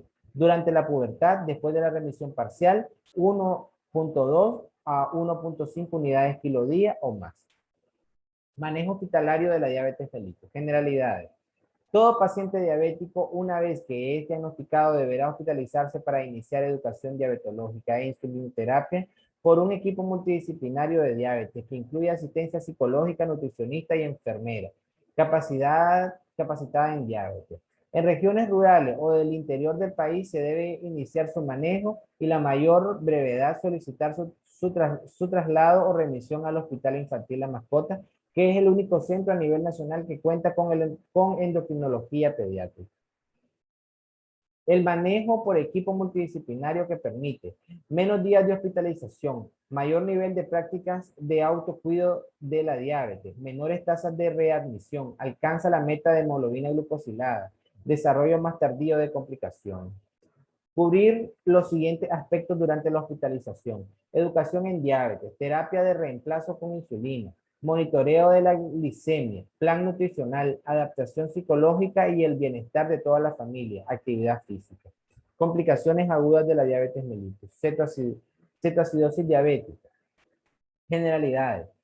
Es un estado de descompensación metabólico grave, manifestada por la sobreproducción de cuerpos cetónicos y cetoacidosis que se desplazan al torrente sanguíneo y resulta en acidosis metabólica. Está usualmente relacionada a hiperglucemia, pero no invariablemente, de tal manera que podemos tener casos de franca cetoacidosis con leve hiperglucemia. Bioquímicamente definimos a estas complicaciones cuando hay hiperglucemia mayor de 250 miligramos de decilitro, cetonemia con cuerpos cetónicos mayor de 300 miligramos de decilitro o positivos en las pruebas de orina. Acidosis con un pH menor de 7.3 y bicarbonato menor de 15. Cuadro clínico: síntomas: poliuria, polidipsia, náuseas, vómito, anorexia, dolor abdominal y pérdida de peso. Signos: taquicardia, deshidratación, hipotensión, piel fría y seca, respiración de Kussmaul, alteración de la conciencia y coma. ¿Dónde debe ser manejado el niño? El niño o adolescente debe ser manejado en una unidad que tenga un personal de enfermería con experiencia y entrenamiento en el monitoreo y manejo, un especialista con experiencia en el manejo de la cetoacidosis diabética. En el presente protocolo, disponibilidad de laboratorio, unidad de cuidados intensivos, ya que en los casos severos deberá hospitalizarse al paciente. Evaluación de la severidad. Grados de severidad de la cetoacidosis diabética, utilizando el pH venoso y bicarbonato. Leve, pH venoso menor de 7.3, bicarbonato menor de 15. Moderado, pH venoso menor de 7.2, bicarbonato menor de 10. Severo, pH venoso menor de 7.1, bicarbonato menor de 5 milimoles por litro. Medidas generales y tratamientos. Vía aérea permeable mediante la intubación endotraqueal, corregir el colapso vascular mediante infusión de soluciones isotónicas para mejorar la hemoconcentración, la hemodinámica y restablecer la filtración glomerular. Monitoreo horario de los signos vitales, glucemia capilar, balance hidromineral, monitoreo de glucosuria, cetonuria, gasometría y electrolitos séricos cada 6 horas como mínimo y cada 12 horas como máximo. Monitoreo de exámenes de laboratorio, biometría hemática completa, urea, creatinina, sodio, potasio, cloro, fósforo, calcio cada 6 horas como mínimo y cada 12 horas como máximo. Monitoreo cardíaco en caso de no disponer electrocardiograma de control cada 6 horas. Evaluar neurológica cada 6 horas para identificar datos que sugieran edema cerebral. Cultivo de secreciones o fluidos corporales cuando se sospecha de infección o presencia de fiebre. En los pacientes que están bien perfundidos y hemodinámicamente estables, un bolo inicial de líquido puede ser no necesario y su déficit se puede reponer en las próximas 24 a 36 horas. Una vez que el niño está estable en la tercera hora, la subsiguiente expansión de volumen debe ser administrada lentamente para minimizar el riesgo de edema cerebral. La cantidad de líquidos que se administre se hará uniformemente en un periodo de 36 a 48 horas y rara vez sobrepasa 1.5 a 2 veces los requerimientos diarios de mantenimiento según la edad. Este cálculo se puede calcular estimando una deshidratación de 5 al 10% o una pérdida de agua de 100 a 150 mililitros kilo, el cual debe restársele las cargas iniciales y no debe agregársele a estos cálculos las pérdidas urinarias. Algunos autores distribuyen esta reposición un tercio en las primeras 6 horas, un tercio en las siguientes 12 horas y un tercio para las 18 horas restantes. Posteriormente, cuando la glucosa descienda entre 250 a 300 miligramos de cilitro, debe agregársele de 2 a 5% a los líquidos de mantenimiento con solución mixta. 1.1, incluso en ocasiones es necesario agregar de 2 al 10% para mantener los niveles de glucosa y poder continuar con la insulinoterapia. Debe de iniciarse a una dosis de 0.1 unidades kilo-hora una vez que la glucosa descienda a menos de 250 miligramos por decilitro. Puede disminuirse la infusión de insulina en un 50% o administrar glucosa para mantener igual concentración. Algunos niños, sobre todo los pequeños, responden con marcada sensibilidad a la insulina y pueden ser necesario reducirla a 0.05 unidades kilo-hora. O por el contrario, algunos requieren dosis mayores. Si los parámetros bioquímicos de la cetoacidosis diabética no mejoran, habrá que revisar la terapia con insulina y considerar otras causas, infecciones, sepsis, insuficiencia renal aguda por necrosis tubular y error en la preparación y administración de insulina. Fórmula útil en la valoración de un paciente cetoacidosis diabética. Anion gap. Sodio menos el cloro más el bicarbonato. Normal de 12 más o menos 2 milimol por litro. Déficit de agua libre. 0.6 por kilo por 1 menos 140 entre el sodio. Osmolaridad sérica efectiva 2 por el sodio más el potasio más la glucosa entre 18. Sodio corregido, sodio medido más 2 por la glucosa menos 5.6 entre 5.6. Uso de bicarbonato. Constatar la existencia de pH menor de 6.9 y bicarbonato menor de 5 miliequivalentes litros. Falla cardíaca y choque severo. Inconvenientes del bicarbonato. Acidosis paradójica del sistema nervioso central, hipocalemia y alteraciones del calcio iónico, hipoxia tisular, edema cerebral.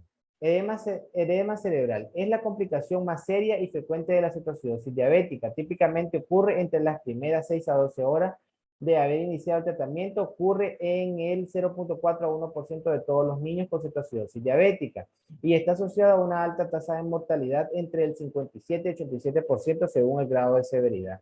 Su patogénesis no es entendida con claridad, pero en la actualidad se sabe que es multifactorial y que existen factores de riesgo en la enfermedad y propios del tratamiento.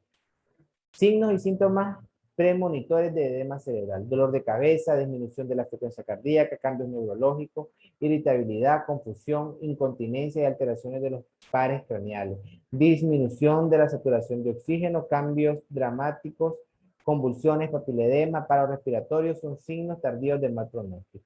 Manejo del edema cerebral: manitol intravenoso al 20%, 0.5 a 1 gramo kilo, infusión a 0.25 gramos kilo hora, disminuir hipotensión endocraniana, mejorarle el pronóstico al provocar diuresis y disminuye la viscosidad sanguínea. Solución salina hipertónica, reducir en un 50% la rehidratación, intubación e hiperventilación. Sin embargo, algunos autores sugieren que la hiperventilación en el tratamiento del edema cerebral puede ser un factor de riesgo y conllevar a mal pronóstico. Mantener la cabeza elevada. La infusión de insulina debe mantenerse hasta que el pH sea mayor de 7.3, bicarbonato mayor de 15 milimol por litro, o exista un cierre o normalización del anion gap.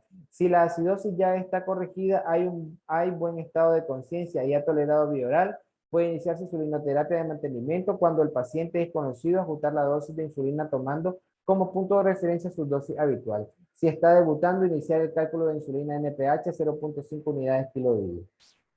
Hipoglucemia. Puede ser sintomática o asintomática. El nivel en el cual la hipoglucemia es reconocida por el individuo está determinado por episodios hipoglucémicos previos y también por la hiperglucemia previa. Síntomas y signos. Al igual que en los adultos, los síntomas de hipoglucemia en niños o adolescentes pueden dividirse en autonómico o neuroglucopénico. Síntomas y signos neuroglucopénicos: debilidad, cefalea, alteraciones visuales, habla mal articulada, vértigo y mareo, dificultad para pensar, fatiga, somnolencia, cambio en el afecto, deprimido, colérico, argumentativo, confusión mental, coma, convulsiones. Síntomas y signos autonómicos: colinérgicos, diaforesis, hambre, hormigueo prioral. Adrenérgicos: temblor, taquicardia, palidez, palpitaciones y ansiedad. Tabla 33. Recomendaciones para su tratamiento según la severidad y características clínicas. Severidad: leve, manifestaciones clínicas. Manifestaciones autonómicas leves, colinérgicas y adrenérgicas. Hambre, temblor, ansiedad, diaforesis, palidez, palpitaciones y taquicardia. Manifestaciones neuroglucopénicas leves, disminución de la atención y el rendimiento cognitivo. Tratamiento: jugo, limonada dulces, merienda. Si la hipoglucemia es muy leve, es posible adelantar la comida programada si el episodio ocurre 15 a 30 minutos antes de una comida. Moderada: síntomas neuroglucopénicos y autonómicos moderados, cefalea, dolor abdominal, cambio de comportamiento, agresividad, visión doble, confusión, somnolencia, debilidad, dificultad para hablar, taquicardia, pupilas dilatadas, palidez, diaforesis. Tratamiento: de 10 a 20 gramos de carbohidratos de difícil absorción, de fácil absorción, seguidos por una merienda con alimentos ricos en carbohidratos. Considerar aplicar glucagón y o llevar al hospital más cercano. Severo: manifestaciones neuroglicopénicas severas, desorientación extrema, pérdida de la conciencia, convulsiones focales o generalizadas. Fuera del hospital, inyección de glucosa subcutánea o intramuscular o intravenosa, 0.5 miligramos, menos de 8 años de edad o menor de 25 kilos, 1 miligramo, mayor de 8 años de edad o mayor de 25 kilos. Si no hay respuesta en 10 minutos, revisar niveles. Si no hay respuesta en 10 minutos, revisar nivel de glucosa en sangre. Si aún está bajo, repetir una vez.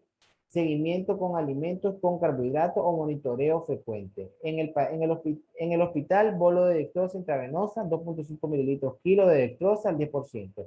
Seguido de infusión de dextrosa al 5 al 10% para mantener el nivel de glucosa en sangre entre 90 y 180 miligramos por decilitro. Recomendaciones generales en el manejo de la diabetes infantil. Todos los niños y adolescentes con diabetes mellitus tipo 1, incluidos los de las zonas rurales y remotas, deben tener acceso a tratamiento médico óptimo. Los niños mayores y adolescentes que desarrollan diabetes pero no están deshidratados o acidóticos en nuestro medio pueden considerarse para manejo en hospitalización sin ingreso a cuidado intensivo, pero dado el impacto de la enfermedad y la parte inicial de educación, el manejo siempre será hospitalario. Sin embargo, en casos seleccionados donde exista la posibilidad de acceso a un equipo de diabetes y el contacto frecuente esté asegurado, se puede considerar el manejo ambulatorio, a menos que existan estas contraindicaciones al inicio de la terapia con insulina, las cuales incluyen corta edad, menor de 2 años, cetoacidosis moderada o severa, deshidratación moderada o severa, aislamiento geográfico, ausencia de teléfono en casa, el idioma u otras dificultades de comunicación, reacción de duelo profundo y problemas psicológicos o psiquiátricos significativos en la familia. Los niños y adolescentes con diabetes mellitus tipo 1 deben tener acceso a la atención por un equipo multidisciplinario capacitado en la diabetes infantil. El niño mayor y la familia deben ser reconocidos como parte del equipo de manejo. La educación en diabetes debe ser parte del manejo de la diabetes tipo 1 en niños y adolescentes. Las intervenciones educativas tienen efectos beneficiosos sobre los desenlaces de manejo de la diabetes. La educación debe adaptarse a la edad, madurez, etapa de la diabetes, estilo de vida y la cultura de cada individuo. Referir preferiblemente al Hospital Infantil Manuel de Jesús Rivera como centro nacional que cuenta con clínica de diabetes tras el periodo inicial de diagnóstico para educación y manejo. El niño debe ser evaluado con regularidad durante todo el año. Esto no debe ser inferior a 6 veces por año con el endocrinólogo pediatra a cargo, incluyendo una revisión anual mayor. Prestando especial atención al crecimiento, la presión arterial, la pubertad, las condiciones asociadas a la nutrición y las complicaciones, con el equipo multidisciplinario. De igual forma, todo niño con diabetes debe mantener seguimiento de salud, crecimiento y desarrollo con pediatría a partir del diagnóstico de la enfermedad, por lo cual el pediatra tratante forma parte del equipo de trabajo, lo cual le permite al paciente un acceso más fácil y oportuno a descompensaciones o fallas en su manejo, acceso a insumos o insulina necesarias de manejo y vigilancia general dentro del manejo de su diabetes, así como también una revisión periódica con la enfermera diabetóloga. Los niños y adolescentes con diabetes tipo 1 deben ser inmunizados de acuerdo con el calendario de vacunación del Ministerio de Salud, a menos que exista alguna contraindicación. La diabetes no es contraindicación para la vacunación. Es importante que el primer nivel conozca claramente los criterios diagnósticos de diabetes, el manejo de la cetoacidosis diabética, el concepto de días de enfermedad e hipoglucemia para una derivación oportuna sin retardo en el inicio apropiado del manejo a nuestros niños con diabetes, ya sea en el debut o frente a las complicaciones de la enfermedad. En las zonas rurales o del interior del país, los niños con diabetes pueden ser atendidos con éxito por un pediatra médico con formación y experiencia en la diabetes infantil. Acceso a los recursos, apoyo y asesoramiento de un equipo de diabetes, Hospital La Mascota. Sin embargo, de forma general se recomienda que sean referidos para valoración con el endocrinólogo pediatra y que sin importar la ubicación geográfica del paciente, este pueda tener acceso a consultas con un endocrinólogo pediatra mínimo 3 veces al año para coordinar con el grupo regional de manejo de las pautas de manejo, educación y seguimiento.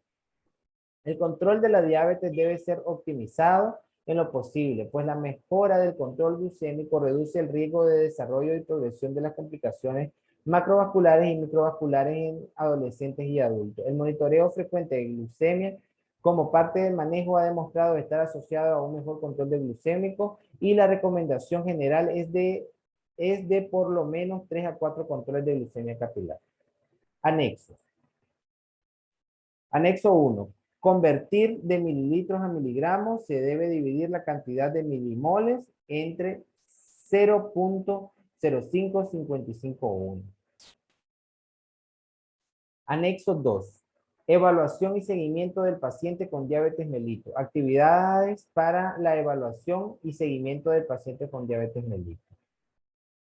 Esto, ustedes le dan pausa al video y lo van leyendo con tranquilidad. Historia clínica la hacemos al inicio y anual.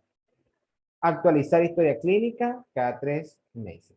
Evolución de problemas activos y nuevos eventos cada 3 meses. Examen físico completo al inicio y anual. Talla, inicio y anual. Peso, inicio cada 3 meses y anual. Diámetro de la cintura, inicio cada 3 meses y anual. Tensión arterial al inicio cada 3 meses y anual.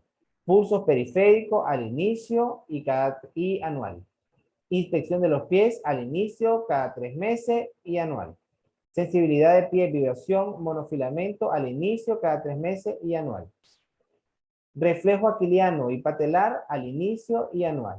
Fondo de ojo con pupila dilatada al inicio y anual. Agudeza visual al inicio y anual. Examen odontológico al inicio y anual. Glucemia al inicio cada 3 meses y anual. Hemoglobina glucosinada al inicio cada 3 meses y anual. Perfil lipídico al inicio y anual. Examen general de orina al inicio cada 3 meses y anual. Microalbuminuria al inicio y anual. Creatinina al inicio y anual. Electrocardiograma al inicio y anual. Prueba de esfuerzo al inicio y anual. Curso educativo en diabetes al inicio y anual.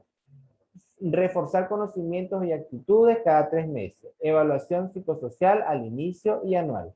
El intervalo de evaluación se debe establecer según juicio clínico y características individuales de cada paciente. Metas para el control glucémico. En ayuna, la ADA recomienda la hemoglobina glucosilada menor de 7. La Federación Internacional de Diabetes, ayuna, recomienda menor de 110. 2 horas postprandial, menor de 145. Hemoglobina glucosilada, menor de 6.5. La Asociación Americana y Clínica de Endocrinólogos, Asociación Americana y Clínica de Endocrinólogos, recomienda que una glucosa en ayuna menor de 110, 2 horas postprandial menor de 140, hemoglobina glucosilada menor de 6.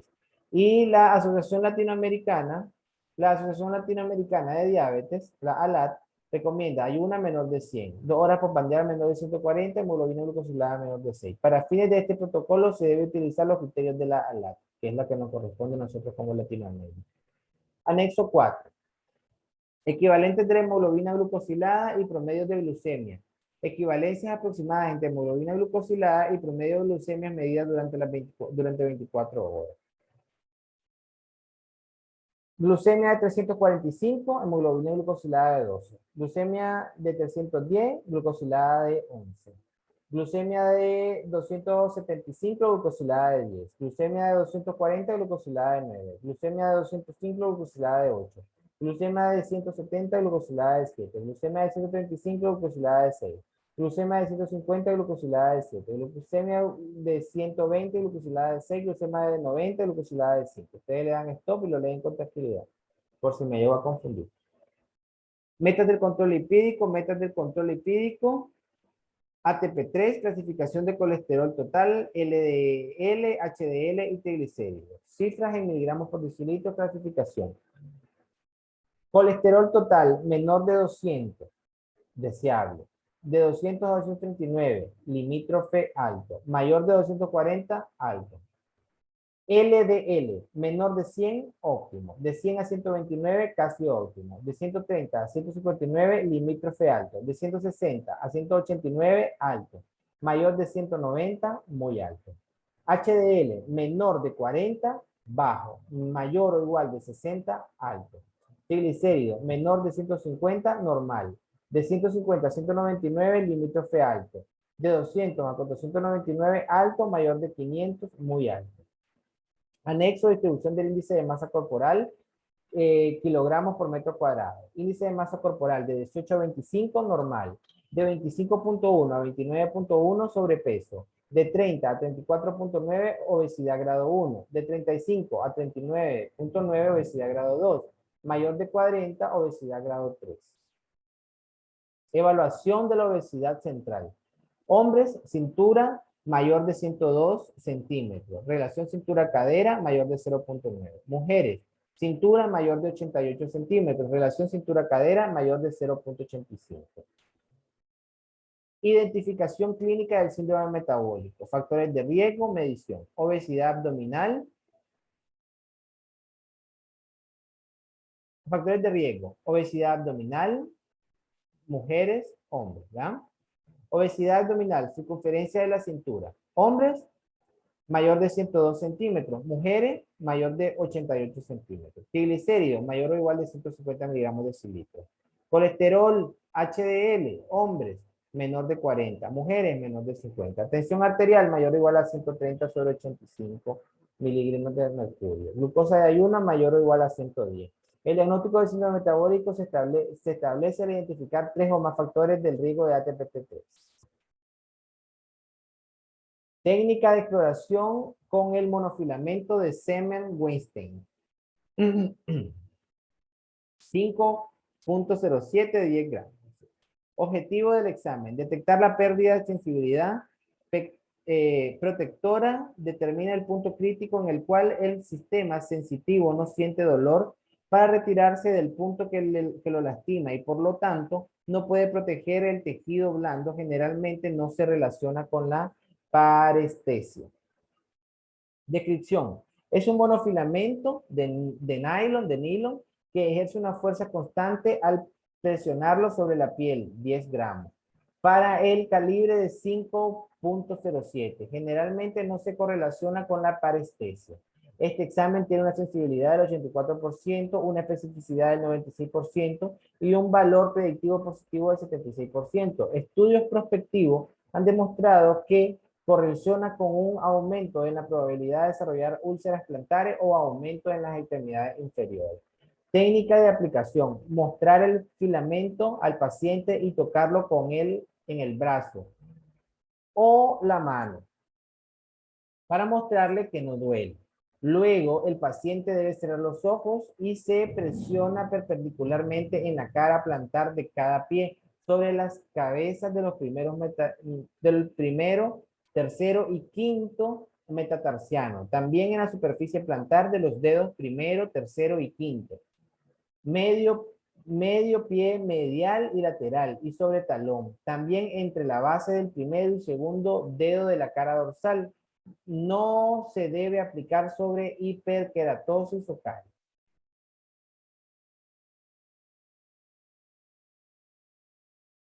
El filamento debe aplicarse perpendicularmente ejerciendo una presión suficiente para doblarlo durante 1 a 1.5 segundos. No permite que el filamento se deslice y se le preguntará al paciente si se siente o no su contacto. La aproximación, el contacto con la piel y la retirada del filamento no debe durar más de 1 segundo. Acá tenemos la imagen de las zonas donde vamos a hacer el tacto con monofilamento. Anexo 10, corrección de hiponatremia, déficit de sodio. Sodio deseado, 120 mil equivalente menos el sodio medido por el agua total corporal. Constante, 0.6 por el peso del paciente. El valor 0.6 representa el contenido de agua, que es el 60% del peso total en adulto. Ejemplo: paciente masculino de 50 kilos con sodio de 116 mil equivalentes litros. Déficit de sodio en este paciente, 120 menos 116 por 0.6 por 50, igual a 4 por 30, igual a 120 mil equivalentes litros. La corrección debe hacerse de manera ideal con una solución de cloruro de sodio al 3%, mil equivalente a reponer. El cálculo es el siguiente: 513 mil equivalentes, 1 litro. 120 mil equivalentes, total de solución al 3% de administrar. Total de solución a administrar, 120 entre 513 igual a 0.234 litros, igual a 234 mililitros IV a administrar en 4 horas. En esta parte hay que leerlo mejor, porque por respecto a las fórmulas que hemos estado platicando, algunas cosas han cambiado. Entonces, ustedes lean el protocolo, pónganle pausa al video. Recuerden que yo acá lo que voy haciendo es voy leyendo, para después nosotros, después de que ya hayamos leído, dar un repaso a la hora de ver el video que estamos subiendo a la plataforma de YouTube. Así que bueno, a leer, a repasar y posteriormente a ver el video de YouTube. Bueno, muchas gracias. Es un video muy largo, así que no los entretengo más. Nos vemos en la próxima clase. Saludos y bendición.